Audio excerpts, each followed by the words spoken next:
आप हम बच्चों को लिखने के लिए कैसे प्रेरित करेंगी? पहली चीज़ तो मैं कहूँगी कि भाई अच्छी रचनाएं पढ़ो। पढ़ती तो है नहीं आप लोग, मुश्किल सारी क्या है, कोर्स की किताबें पढ़ ली, एक दो चीज़ें मुश्किल से किसी ने ठेल ठाल के पढ़ा दी तो पढ़ ली।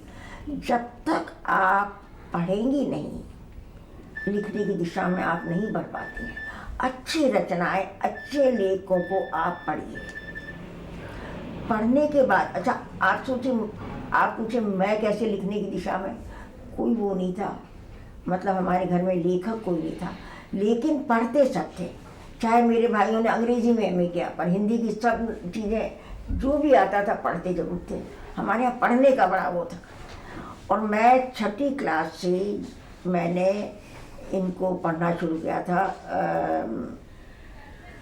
क्या बताऊँ मैं, यानी प्रेमचंद तो खैर पढ़ते थे, जो बंगला के लेखक हैं शरद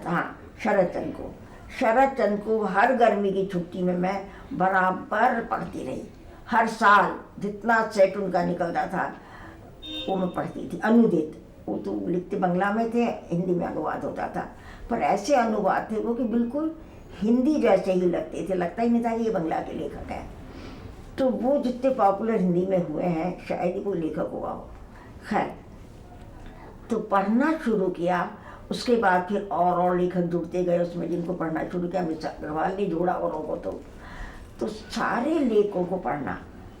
कई तो मुझे याद है कि फर्स्ट ईयर में मुझे अभिनय की कुछ चीज़ें, शेखर एक जीवनी वगैरह पसंद, समझ में नहीं आई पूरी तरह से, पर पढ़ी कि पढ़ो, आगे जाके दोबारा पढ़ी तो समझ में आई। तो किस तरह से जब तक आप पढ़ेंगी नहीं, आपको लिखना ऐसी चीज़ नहीं है कि कुछ तो देखिए इनबाउंड होती है व्यक्ति की, एक उसके प्रति वो एक वो होता है, लेकिन कुछ आपको अगर प्रयास करना है, सबसे पहला काम करिए कि अच्छी रचनाएं पढ़ के आइए, फिर बताऊंगी कैसे लिखना चाहिए। परंतु आज तो कोर्स की किताबें ही खत्म नहीं होती। क्यों? हमारे भी कोर्स होते थे भैया, हमने भी कोर्स की किताबों के साथ ही पढ़ा है। वो तो आजकल पता नहीं, काफी सारे प्रश्न ही ऐसे होते हैं कि एक साल खत्म हुआ, फिर दूसरे साल की किताबें, तीसरा साल खत्म, फिर बाद की किताबें। आजकल तो बल्कि यस नो में छोटे छोटे आंसर दे दीजिए। आपके बड़ा आजकल ये है, कुछ टिक लगा दीजिए यस नो, बड़े संक्षिप्त। हम लोगों को तो बड़े बड़े आंसर देने पड़ते थे भाई। पढ़े हमने भी, देखो भैया, कोर्स हमने भी पढ़ा है, मैट्रिक भी पास किया, इंटर भी किया, बीए भी किया, एमए भी किया, सब कुछ किया हमने भी, लेकिन उसके साथ ही पढ़ते थे हम तो। ऐसी बात नहीं कि पढ़ा नहीं जाता है, रुचि नहीं है, रुझान नहीं है आप लोगों का, मुश्किल ये है। और उस तरफ कोई प्रेरित भी शायद बहुत अधिक नहीं करता है आप लोगों को। आपके लेखन में भाषा की इतनी सहजता कैसे मिलती है, कैसे संभव है ये? उसके लिए कोई खास प्रयत्न करती हैं आप या? नहीं, शुरू से ही ना मैंने कभी प्रयत्न किया। बस यूँ कह लीजिए, मैं जितनी सहज हूँ, मेरी भाषा भी उतनी सहज है। कोई लोग आते हैं जैसे इंटरव्यू वगैरह के लिए, अरे हम तो इतना डर रहे थे आपके पास आते हुए ना, कि हम एक लेखिका से मिलने जा रहे हैं। आपको देख के तो लगता ही नहीं कि आप लेखिका हैं। एक ऐसा सहज रूप, उनको लगता है कि आप तो घरेलू गृहिणी भी लग तो है ही, तो है तो। अरे मैंने कहा मैं हूँ गृहिणी तो लगूंगी, गृहिणी तो। अब लेखिका कैसे लगा जाता है, यहाँ चप्पी चिपका के रखूँगी मैं लेखिका हूँ, कैसे लगा जाता है? मैंने कहा भाई कोई मुझे बता दे तो मैं भी वो करूँ। मुझे नहीं लगता है, बहुत बौद्धिक किस्म की बातें करो। आप आए हैं तो आतंकित सामने वाले को कर दो, बड़ी बौद्धिक, बड़ी ऊंची बातें, बड़ा कुछ वो इंटेलेक्चुअलिज्म झाड़ो। मैं बहुत सहज बात करती हूँ। अब जैसे मैं जवाब दे रही हूँ, आपको समझ में आ रहे होंगे, कोई दिक्कत तो नहीं हो रही है ना? तो ऐसे मेरा लिखना, ऐसे मेरा बोलना, ऐसे मेरा जीवन। मनु जी, आप एक गृहिणी भी हैं, नौकरी भी करती रही हैं और घर भी देखती हैं, उसके बीच में लेखन के लिए समय कैसे निकाल लेती हैं? बहुत ये सही प्रश्न है आपका। मतलब संकट, मतलब जिसे कहना चाहिए, एक तो औरत के जिम्मे, हमारे जो खास करके नौकरी करने वाली औरत के जिम्मे, आज की पढ़ी लिखी औरत जो नौकरी करने जाती है, उसकी जिम्मेदारियां इतना गुना बढ़ गई हैं। भाई पहले वाली औरत थी, मेरी माँ थी, घरेलू काम करती थी, अपना खाना बनाया, ये किया वो किया, मतलब घर का जो काम है घर ही उनकी दुनिया थी, सच पूछो तो उनकी दुनिया भी घर ही थी, और हम लोग ही उनके लिए सब कुछ थे, बच्चे और पति। हमारे लिए तो बाहर का भी, घर का भी, सब कुछ हमको मैनेज करना पड़ता है। और मुझे तो विशेष रूप से, क्योंकि राजेंद्र का जो मेरे पति थे, उनका मुझे कोई तिल भर भी सहारा नहीं। जो भी कुछ करना है तुम करो, सारे बाजार के काम तुम करो, बच्चे का होमवर्क तुम करो, बच्चे के स्कूल तुम जाओ, कभी कभी बुलाते थे तो तुम जाके मिल लो, क्या काम है, ये करो वो करो वो करो। उसके बीच में ये सही, क्योंकि राजेंद्र के लिए ज़िंदगी में प्रायोरिटी में फर्स्ट, पहली प्राथमिकता थी लिखना। वो लेखन को सबसे नंबर 1 पे रखते थे। वो जब मर्जी आई उठे और बाहर में चले गए, लिख के ले आए, कुछ लिखने चले गए, बाहर चले गए, ये वो। मुझे तो ऐसी सुविधा नहीं थी कि मैं चली जाऊं, पर फिर मुझे, मेरी पहली प्राथमिकता थी मेरी बच्ची, दूसरी प्राथमिकता थी मेरा जॉब, मेरी स्कूल की, कॉलेज की बच्चियाँ, मेरी छात्राएं, जहाँ से मुझे पैसा मिलता है उनके प्रति मेरी जिम्मेवारी भी है, बहुत ज़्यादा जिम्मेदारी, अगर ईमानदारी से निभाऊँ। और इसमें कोई शक नहीं कि मैंने जब भी जॉब किया मैंने बहुत ईमानदारी से किया, इसीलिए मुझे शायद लोकप्रियता भी मिली पढ़ाने में भी। तो मेरी छात्राएं आज भी याद करती हैं कि हाँ पढ़ाती थी। इसके बाद फिर घर आता था, घरेलू जिम्मेदारियाँ आती थी। प्रायोरिटीज में मैं करूँ तो बच्ची, तो फिर अपनी छात्राएं, तो फिर अपना घर, इन सब के, फिर बाजार के सारे काम, यानी कि मिस्त्री को बुला के लाना है तो मैं लाऊं, प्लम्बर को बुला के लाना है तो मैं लाऊं, इलेक्ट्रिशियन को बुला के लाना है तो मैं लाऊं, और खड़े रह के काम करवाऊं। तो करवाती थी, करवाना पड़ता था, घर तो चलाना ही पड़ता था ना। अब उसके बाद रहे समय कहाँ रहता था, रात का समय मेरा लिखने का समय होता था। मैं अधिकतर, मैंने जैसे, पर जब कहानियाँ वहानियाँ तब तो ठीक है आपने लिख ली, और एक मेरा लिखने का ढंग थोड़ा सहज था ना, अगर दिमाग में आ गई कहानी कि इस तरह की मुझे लिखना है, बैठ गई तो लिख भी जाती थी आसानी से।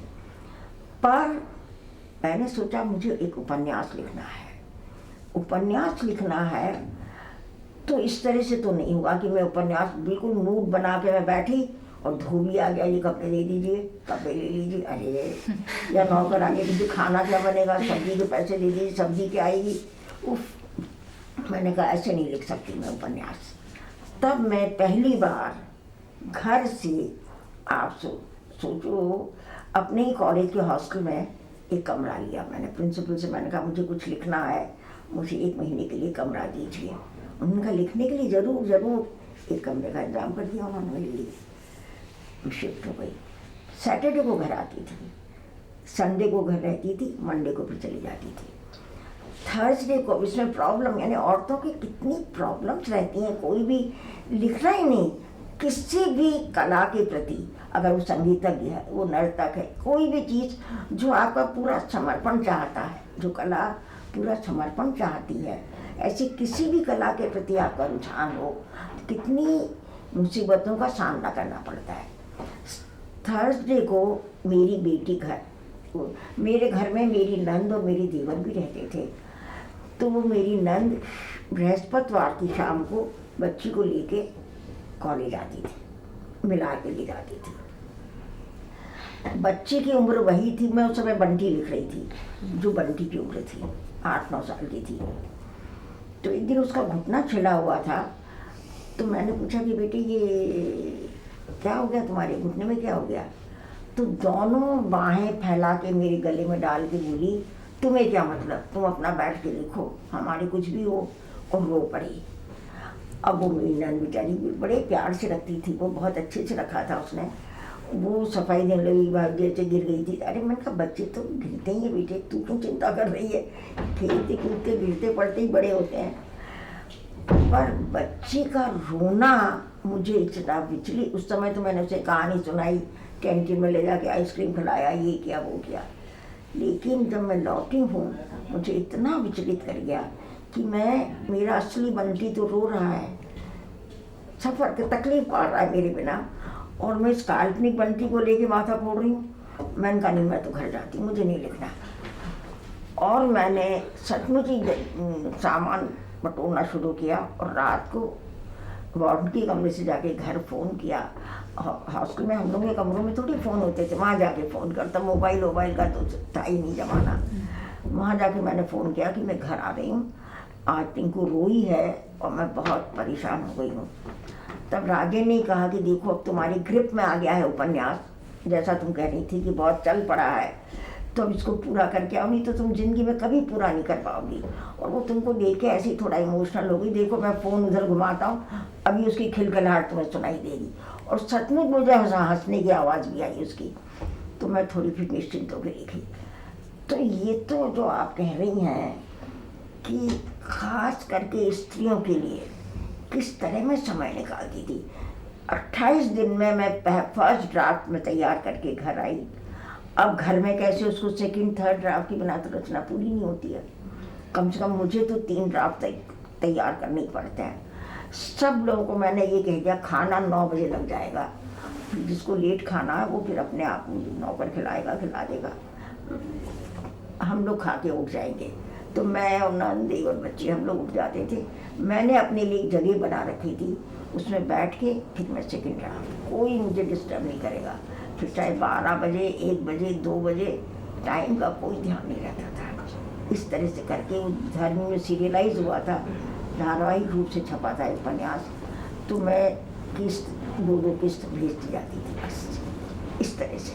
पर ये जो आप पूछ रहे हैं ये है सचमुच इतनी जिम्मेदारियों के साथ किसी भी कला, चाहे वो लेखन हो, चाहे वो संगीत हो, चाहे वो नृत्य हो, चित्रकला हो, के साथ पूरी तरह जुड़ना है बहुत मुश्किल का। महाभोज एक राजनीतिक उपन्यास है, क्या आप अपने व्यक्तिगत जीवन में भी राजनीति से जुड़ी रही हैं? बिल्कुल नहीं। मतलब वो स्टूडेंट लाइफ में जो आज़ादी की लड़ाई में थोड़ा सा उससे अगर कहें तो, इसके अलावा बिल्कुल नहीं। कॉलेज में पढ़ाती थी और घर गृहस्थी करती थी और लिखती थी, इसके सिवा लेकिन आप सोचिए जो दिल्ली शहर में रहता है, केंद्र है दिल्ली शहर, राजधानी है यहाँ देश की, उसके नाक के नीचे जो कुछ होता है एक सेंसिटिव आदमी सब देखता तो है, उसकी प्रतिक्रिया तो उसके मन पे होती ही है कि कैसे कैसे चुनाव के दिनों में क्या क्या छक्के पंजे। और मैंने जब लिखा था उससे तो स्थिति इतनी बद से बदतर हो गई है आज कि ये तो 79 में छपा था महाभोज, 78 में लिखा होगा, 78 में, इतने साल हो गए इस बात को भी। तो उस समय शुरू में प्रेरणा मुझे बेलची कांड की जो घटना थी उससे मिली थी। पर मुझे देखिए मेरी जो प्रक्रिया लिखने की छोटी सी मैं बताऊं, अगर तुम लोग सुनो तो नहीं मतलब ऐसा होता है कोई आइडिया, कोई व्यक्ति, कोई घटना होती है और मुझे क्लिक करती है एकदम से, तो मैं उसको अपनी एक डायरी में नोट कर लेती हूँ। वो मेरा गोदाम घर है जहाँ से कोई निकाल के रचना है मैं उस समय नोट कर लेती हूँ, फिर उस पर सोचती रहती हूँ।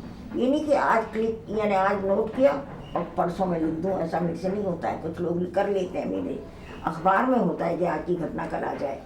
साहित्यिक कृति जो है वो थोड़ा सा अलग तरह से लिखी जाती है, तो मैं नहीं लिख पाती।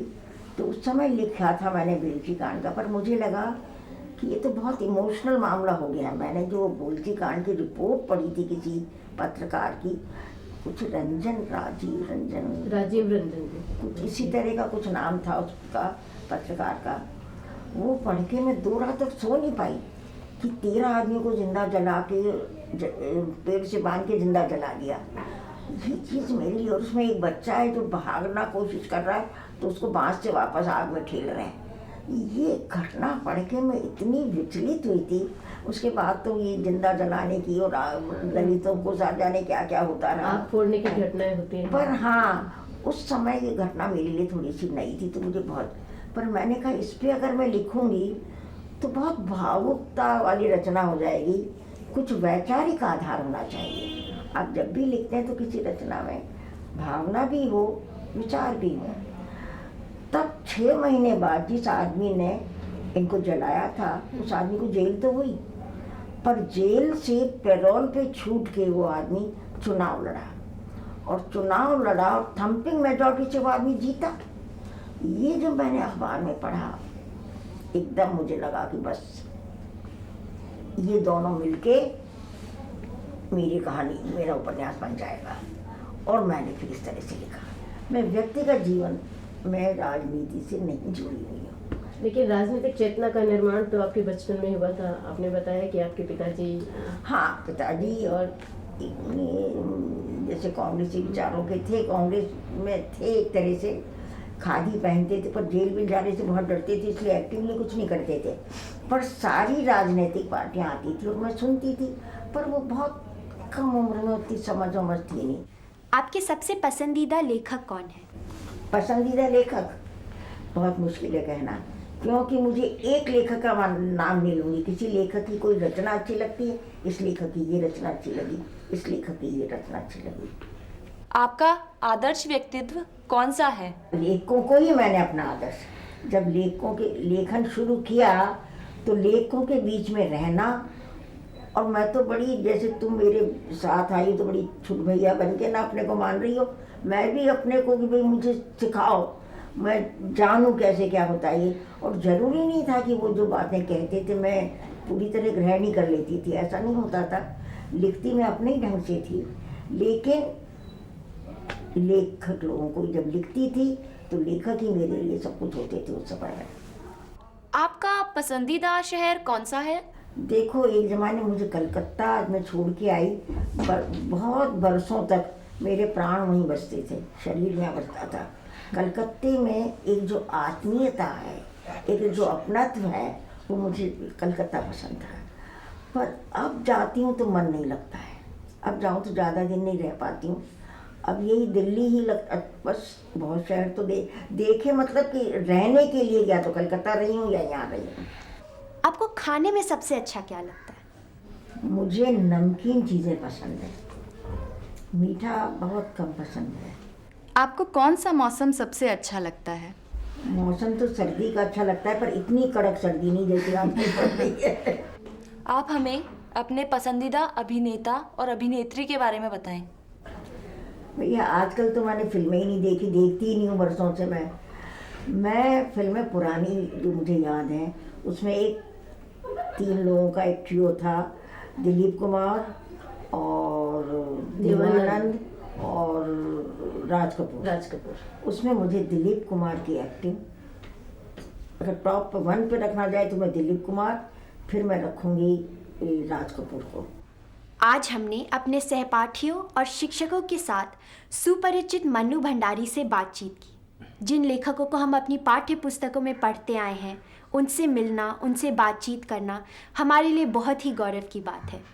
मन्नू आंटी बहुत ही आत्मीयता के साथ हमसे मिली, हम उनके बहुत आभारी हैं।